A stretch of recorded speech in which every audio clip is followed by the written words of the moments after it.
Welcome to Vocal Tips in 10 with me, voice professional and your host, Amber Mog Kathy. The show where every week you'll get actionable tips in vocal technique, artistry, health, and more, all in 10 minutes or less. Your best voice is just a tip away, so let's go.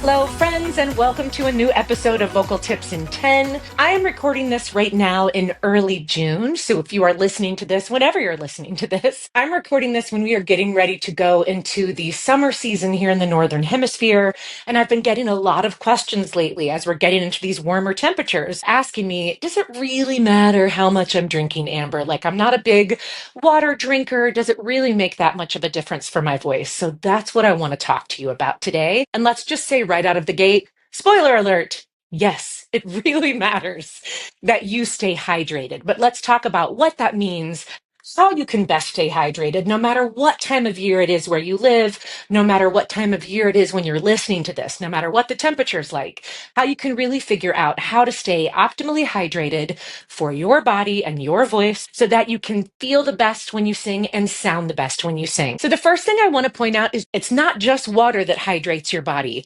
Liquids hydrate your body. If you are somebody who loves tea, if you love coffee, whatever you're drinking, it hydrates your body. Now, something like coffee or soda, something that's caffeinated, that can also have some dehydrating effects, but you are getting liquid into the body. One of the biggest hydrators, milk. I personally am not a big milk drinker. I feel like it makes me really gunky. I'm an almond milk drinker, but milk itself is a really great hydrator. So if it works for you and you don't find yourself to be really gunky after that when it's time to sing, chug a lug. You're totally fine to drink that. And it's not just liquids. There are water-rich foods like grapes and melon that I think of right off the top of my head that are water-dense foods. Those are another way to get more hydration into your body. So if you are a person who says, I just don't like to drink plain water, I just can't make myself do it, that is okay. Find something that you do like, that makes you feel good, that keeps you optimally hydrated, and drink that. So let's talk about what really happens to the voice when you are optimally hydrated and when you are not. So right off the bat, the outer layer of your vocal folds is called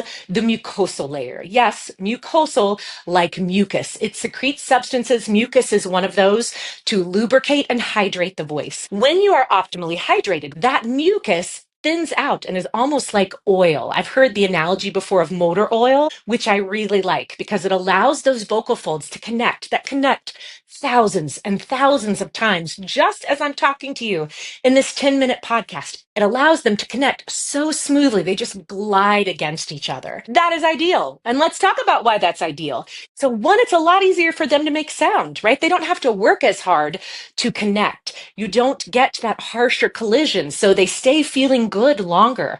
You're able to go longer. You fatigue less. Whenever we are not optimally hydrated, that mucosal layer gets stickier and gunkier. It can even be almost like a jello-like consistency if you're really dehydrated. So sticky means those vocal folds are not as pliable, as flexible.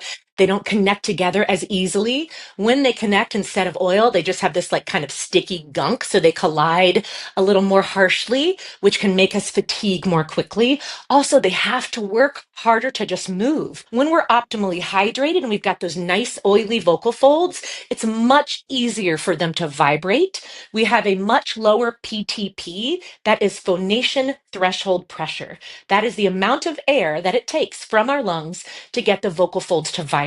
We need less air to get that great vibration when they are optimally hydrated because they're nice and slimy. Slimy vocal folds are a total win. So they're nice and slimy and oily and they stretch more easily. They vibrate more easily. It's less effort all the way across the board. Again, if we look at the flip side and you are dehydrated, those vocal folds are sticky, they're stiffer, they don't vibrate as easily.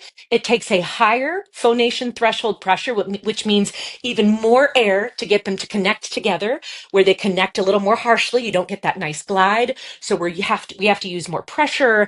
They don't connect as easily. They don't vibrate as easily. All of those things, they're not as flexible. So what's that going to impact? That's going to impact our tone quality.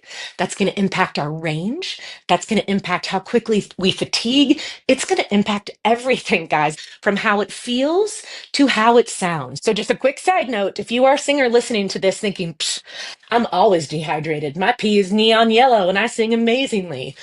Good for you. That is wonderful. And I'm also going to almost guarantee you that if you were more optimally hydrated, you would find your range is better, your tone is better, you fatigue less quickly. The very first thing I say to any singer that's having any kind of a vocal issue is just starting to notice, like, it just doesn't feel as good as it used to. The very first thing I say is, okay, well, how's your hydration? Because that's an easy fix that we can make. So try that out. If you're having any of those issues, and you aren't somebody that necessarily prioritizes hydration, maybe try prioritizing that for a handful of days and see how you feel. I bet it's going to be better. So now let's talk about how you can ideally hydrate yourself. Like I said to start off, drink what you would like. I drink just truckloads of water, but I love it. If that's not you, if chocolate milk is what you love, like I said, milk's crazy hydrating. Or I'm not saying everybody go out and drink soda. I'm not saying don't drink it. That's not my job to tell you what to drink or what not to drink. You do what works for you. But systemic hydration, drinking liquid, eating water-rich foods, that is the best way to stay hydrated. Remembering that nothing you drink, nothing you eat ever touches your vocal folds. Remember that your vocal folds are part of your respiratory system. When you eat or drink, that goes down your esophagus, your digestive system. Two different things. Even that yummy throat drop or that warm tea and honey that people talk about how much they love. You can feel that in your throat. Yes, it can warm the throat and make it feel good, which really helps. The throat's part of our vocal tract before it goes down that esophagus and into your digestive system, but it doesn't touch your vocal folds at all. The only time anything has ever gone to try and touch your vocal folds is when you've choked. If you've ever been talking or laughing and you go to eat something or drink something and it quote unquote goes down the wrong pipe, that is it trying to go down through your vocal folds, trying to go into your respiratory system.